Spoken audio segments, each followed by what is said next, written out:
I think SSR is very important in Southern Sudan because as a country emerging from war, we have these different conflicting forces, combatants who came either, whether it is the guerrilla or the what we call the SPLM or the militias or the government of government of Sudan forces and the various kind of armed groups, that all these different armed groups had been one way or another a factor in the war, especially as far as the civilians are concerned.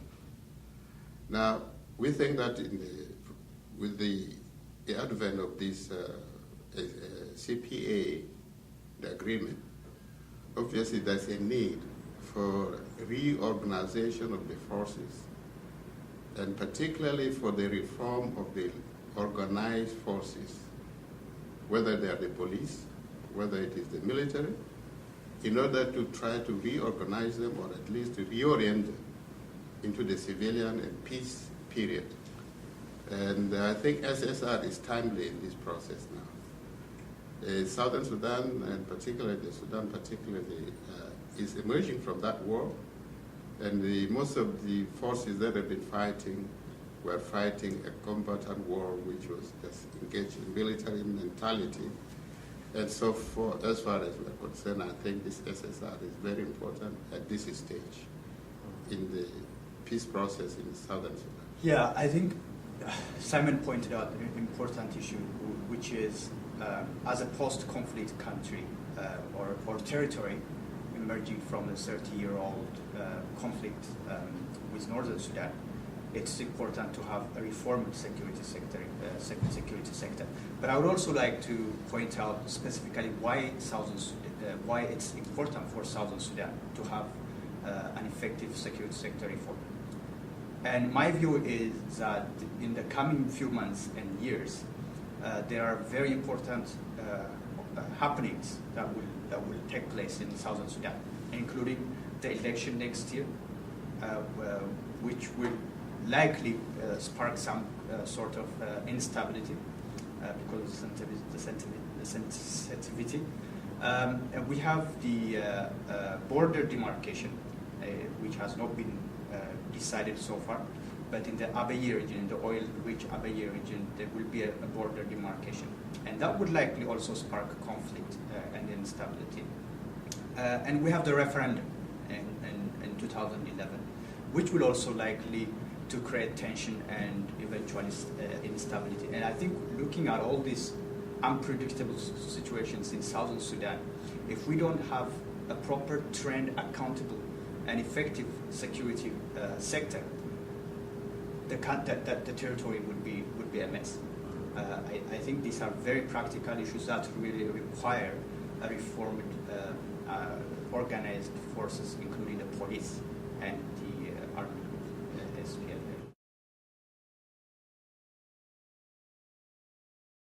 It began with the CPA. Obviously, the CPA was an opportunity for SSR because, one of the protocols of the CPA, the security protocol, the security arrangement protocol, actually tries to, that we could start saying that is actually SSR, because what the security protocol is talking about in the peace agreement is about how to divide the army, or rather the fighting forces, how to redeploy them, and what happens. And also it talks about the ceasefire and the number of commissions related to ceasefire and redeployment of the forces and establishment of what you call the joint defense forces.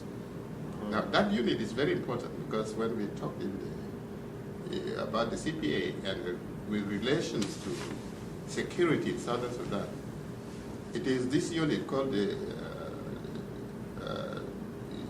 Joint Integrated Force Unit, JIU, which is supposed to be the symbol of the unity of the Sudan.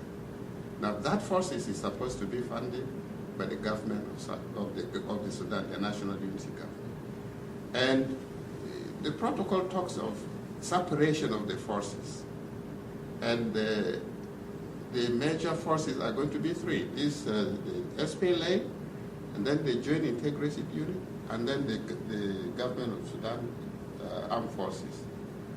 Now, these are supposed to be separated, and there's another commission within this, which is supposed to be responsible for any, should there be any tension, should there be any conflict between the former combatants, which will then come in and resolve the issues. And then there is this idea about also in the protocol about the retraining of the Joint Integrated Unit, which is to retrain them to feel it as a civilian and as the future army of the Sudan, which is responsible only for defense of the Sudan, not this time to fight each other. And this unit is supposed to be made up 50-50 of the SPLA and the South forces. Now, I think that's the beginning of the SSR. And now with the relative peace and quiet, I think now the proper SSR can now set in trying to if you like, to reorient the combatants in order to reorient them into the peace period. And hence, SSR is very important in this process. One, we have the demobilization process. And in that process, it is entailed that some of the forces that would not be required in the main forces, in the main army, would have to be redeployed or redeployed, and probably either into civilian life or to be reintegrated into some other forces like the police, like the wildlife, or like the prison warders. Now, and this process, I think, where SSR becomes very important because you need to have to now reform all these forces, reform them into line of a process of democratization of the governance system.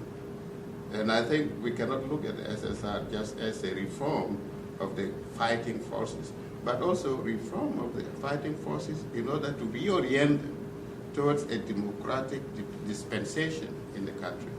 And I think the opportunities are good because the nature of the opportunities offered by the CPA are such that you have, at the moment in Southern Sudan, an open sort of society which is quite open to democratic processes. There's relatively a lot of freedom of association, movement, and organization. And so I think that fit in with also this notion of the SSR.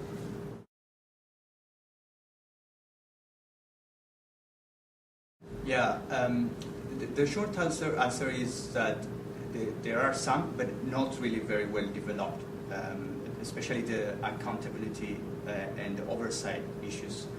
When we were looking at the issue of the police, one of the defining factors for the police reform not to take place properly is the lack of legislation, lack of law. As I was explaining, the police service in Southern Sudan currently functions without any law. It's being discussed at the cabinet level, but it didn't pass yet. So it's just a bill. So basically, what the police officers are doing is to act illegally. I mean, there's no law that's governing their behavior, their activities. So one of the factors is for not, in Southern Sudan, there is no organized law or legislation that regulates the behavior and the activities of the security forces. Even for SPLA, the SPLA bill was passed when we were in Juba in October, the defense. So it's, you can understand because it's only a 3-year-old government, so it takes time to develop all the legislation, the oversight mechanisms, strengthen parliamentarians. But I think what we need to ask ourselves is there an effort, is there a political will and commitment to have those mechanisms in place? And I think there is to a certain level. Whenever you talk to senior officials at the government level in Southern Sudan, there is a real interest. They understand the need for having a clear accountability measures and oversight measures. But again, putting that into practice is another issue. Yeah, maybe I just like to correct something about what Abraham says with regards to legality of the operation of the police. We know, of course, the current law of the Sudan covers all the police in the whole of Sudan. But also, we have this, what we call CAN. CAN was the civil authority operating in the liberated area of southern Sudan. In other words, the areas controlled by SPLM. CAN means simply Civil Authority of Southern Sudan. Now, they had their own rudimentary laws with regards to even the operation, separation of the police from the army. When CAN was, or the Civil Authority of Southern Sudan was launched after the Chukudum Agreement, they redeployed some of the forces who were former police officers who went to the SPLM and joined the military wing. But then when CAN was formed, some of them were redeployed and became the civilian police. And so they had some kind of a law which was operating. Then secondly, when the CPA was signed, one of the protocols says regarding about the operation of the law with regards to the separation of the legal system of the Sudan between the Sharia in the north and the secular in the south. Now, the agreement says the laws that will operate in southern Sudan, for example, will continue to be the laws that were promulgated in the liberated areas. They can use those laws. In the northern Sudan, after the peace agreement also, they can continue to use the existing laws. They said the existing laws. Now, what Abraham is alluded to, and I think this is where I agree with him, is that at the moment the police forces have now, the police forces of the Sudan was one. But after the CPA, and when the civil authority in the southern Sudan was established, the police also of southern Sudan became a separate entity from those in the north. And so they formed, and I think they negotiated a party between the Central Police Authority and Southern Sudan Police Authority. They negotiated to form what is called now the Southern Sudan Police Service. Now, it is this entity which is now becoming the authority of the police in Southern Sudan, which lack a legal base.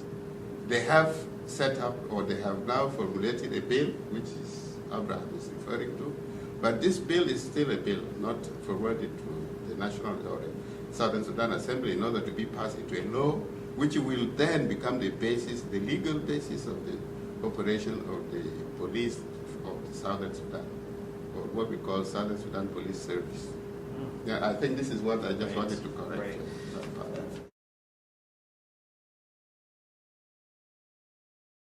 There is really no one SSR strategic plan. The only major security sector reform, SSR activity right now in Southern Sudan is concentrated on the SPLA. The UK, DFID, is involved in this, what they call it, SPLA transformation. All their resources devoted to the transformation of SPLA soldiers. So the security sector reform is really subsumed in that, meaning focused on the SPLA. It doesn't really include this particular, it doesn't include the judiciary, it doesn't include the police reform, it doesn't include the prison. It does not really include a wide variety of what we consider a security sector reform. It's really bits and pieces of, well, DFID has the SPLA transformation, and a few countries now have started to train the police service. UNMISS, the UN mission in Sudan, trains some police service. But bringing all this together in one security sector reform, it doesn't exist yet in Southern Sudan. And I think that's why there is a lot of work to do with. Yes, there is a joint donors office in Juba. They call it joint donor thing, and there are five countries in this joint donor: Canada, one; UK, Norway, Denmark, Finland, if I'm not mistaken. Finland, I'm not quite sure. But and the World Bank, I think, is the one which is coordinating. But so the joint donors, the idea of this joint donors team is it's meant to coordinate all the activities, donors' activities in Southern Sudan. Out of all these 5 countries, the UK is responsible for security issues, security sector reform issues, working with SPLA. So that's one. The other big player is UNDP in security sector reform. But they focus on infrastructure development for the police and prison services. They've just launched a big $45 million infrastructure development for the police and prison service recently, just a few weeks ago, building police stations and prisons. There is UNMISS, the UN mission in Sudan, mostly involved in providing training for the police, and co-location, what they call it. Co-location is they usually stay with local police in a police station at the same time and provide on-job training. These are the major players. Is there coordination? To some extent, yes, but largely no. To give you an example, recently 2 countries I was mentioning, Kenya and Uganda, started to be important players in security sector reform, but specifically on police reform issues. They've started to take some Southern Sudanese police officers and train them in Uganda and in Kenya. There has been no talk, no coordination between these 2 emerging important countries and the rest of the international community. You know, we usually, when we say international community, we usually refer to Western countries. These 2 very important countries, Uganda and Rwanda, are completely out of any coordination. Not because they are not contributing; they are actually really training so many police officers, more than any other donors are doing. But they have not been consulted, and they have not tried to consult with anybody. The UN mission in Sudan they are just starting to set up a coordination mechanism. It's called Security Sector Advisory Cell, but it's still a concept. They are trying to recruit people to run this coordination cell. It's going to take time, and it's still not clear whether there will be a political commitment from the government, really, for an outsider to coordinate their security issues.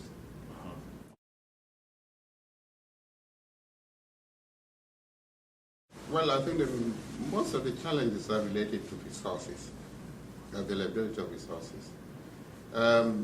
If you look at the way in which, for example, the focus of our research, when you look at the police, the main challenge there is the problem of resources.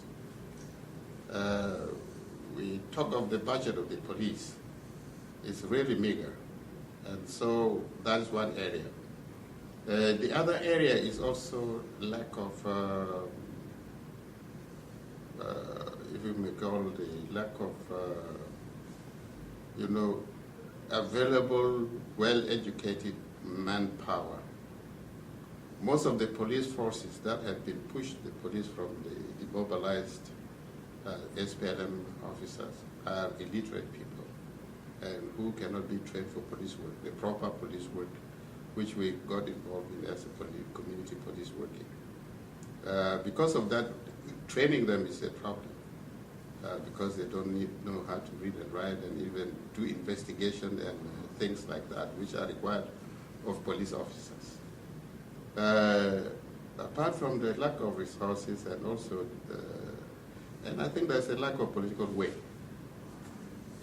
Most of the authority of government in Southern Sudan is mainly concerned with building up the capacity of the SPLA as a guarantor or as the force that will guarantee the peace in terms of the defense. So that's where most of the resources from the oil wealth, that is the percentage of the oil wealth that's come to the south, is diverted to the SPLA, rebuilding of the SPLA. In fact, it is 40% of the budget of Southern Sudan is allocated to the SPLA. So the police is left with very little in that regard. So it is that political will lacking in terms of police reform, as well as the other areas of the SSR, like the judiciary, like the building of the capacity of the even the other forces like the prisons and the wildlife. These are all lacking because of the political will, the concentration to actually rebuild the forces. Maybe, I don't know, Abraham can... Yeah, and jurisdictional challenges and unclear roles and responsibilities still between various armed groups, particularly the SPLA and the police. This is a big challenge. If Southern Sudan is going to start a good, workable security sector reform process, they will have to first work out to clear out the jurisdictional confusions between the forces. The proliferation of small arms and light weapons has been said by so many officials the biggest concern for the government, and who should be responsible to mitigate the problem of small arms and light weapons. That's another confusion, and this is why I think it's important to clarify the jurisdictions. SPLA is so far the responsible body for disarmament, although it should be a civilian police law enforcement that should undertake the civilian voluntary disarmament. And we have clear examples why this should be and why it should not be the SPLA. We have recent incidents whereby SPLA was trying to disarm civilian population by force, by coercion, which ended up in a disastrous way. Several people were killed, including even sometimes police and the SPLA started to fight each other because there is no clear jurisdiction and clear guidance on who is responsible for what. Although the general concept according to the CPA is that SPLA will be responsible for defense, meaning keeping the country secure, and the police should be responsible for internal day-to-day security, but it's the reverse right now. Or, well, not the reverse, but the SPLA does all because the police doesn't exist. So I think the political will is important. It's posing significant challenges, but I think it's also working out the details. Where does the different organs of the security forces fall in which areas? So there are significant challenges, but as I said, it's only a 3-year-old government. I think we should always remember, and we can't have an effective security sector reform worked out properly, an accountable one in this part. Yeah, maybe another challenge that also I may add is, the majority of the southern population is still they're rural, and they regard their authority not from the modern, as we said, sector, but from their traditional sector.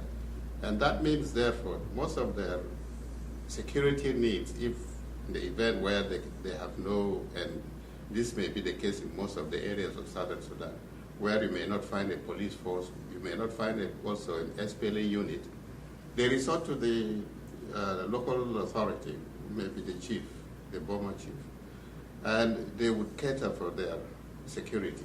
Now, in this challenge of the SSR is how to really harmonize the traditional authority with the modern authority in terms of providing actually security for the ordinary Southern Sudanese in the rural areas.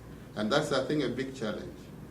Even as we talk about our research in terms of the perception of the ordinary people, I think a good percentage of the people will say, in the event that they felt a threat, security threat, they would go to their Boma chief. And so that, in fact, is one of the challenges, how SSR can be able to harmonize traditional authority together with the modern, in quote, authority.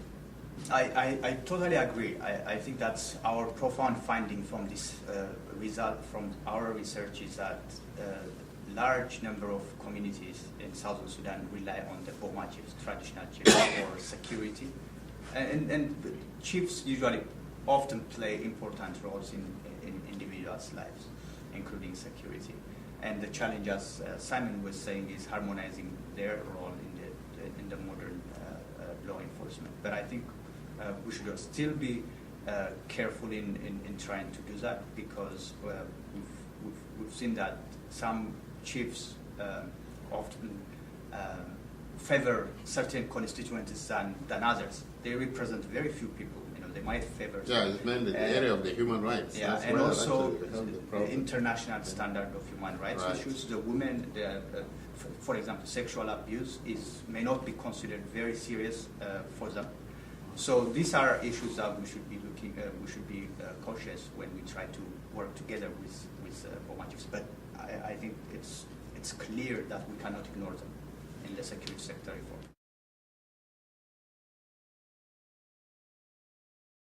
Well, the project is called Security Sector Reform and Peace Building Research Project, which is a project that has been agreed upon between the North-South Institute of Canada and the Center for Peace and Development Studies of the University of Juba. We joined partners in that research. Now, the objective of the research project was, one, capacity building for the Center for Peace and Development Studies in its transfer back to Juba. The second objective is applied research, which is actually focusing on evidence-based research, which will gather information for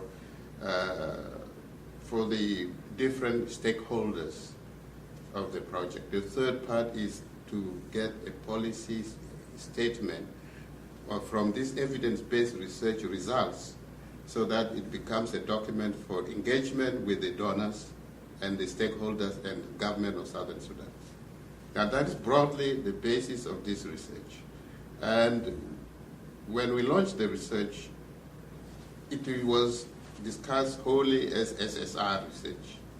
But eventually we focused down to police reform. And this has been our concentration of the research. And all the results of the research that we have done, the survey we made, which is quite a massive amount of results. In fact, as Abraham will testify, up to 800 households were interviewed, a massive amount of evidence gathered. And so that result is the one which we hope will be able to be fed into the policy guidelines for both donors and as well as for the government of Southern Sudan. Yeah, and I would like also to emphasize that this is the first ever survey conducted in Southern Sudan by Southern Sudanese on policy reform issues. What we usually see in security sector reform work in the world is northern experts from the west usually go to the south.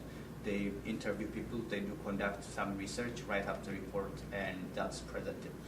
We didn't want to do that. I think that's still very important, but this time what we focused on was for the Southern Sudanese to initiate it, to lead the actual project, including the research aspect, and present it to decision makers, both at home in Southern Sudan, and also here in Canada. We're going to go to New York tomorrow. Unfortunately, because of visa issues, the lead researcher could not make it, but Simon is here. And the survey, as Simon was saying, 850 people were interviewed on the perception of the community towards the police, the role of the police. What's the relationship between the police and the community at the grassroots level? How does the community see the relationship between SPLA, armed groups, and the police? How can we improve, or what does the community think as a solution to improve the relationship between the armed forces and the community? These are some of the issues that the survey tackled on, and the research team is currently finalizing this survey. The survey is gender disaggregated, so we have all the information, the impact of insecurity on women, the relationship between the women and the security forces, all these issues. So this is really the general project, and the outcome is going to be fed into policy processes in Southern Sudan. The project was officially opened by the Vice President of Southern Sudan, Dr. Riek Machar. He is personally waiting for the result of this work. He wanted the decision makers in his government to look at the outcome of the research, so that some of the security sector reform activities that his government is undertaking will take into consideration some of the recommendations of this research.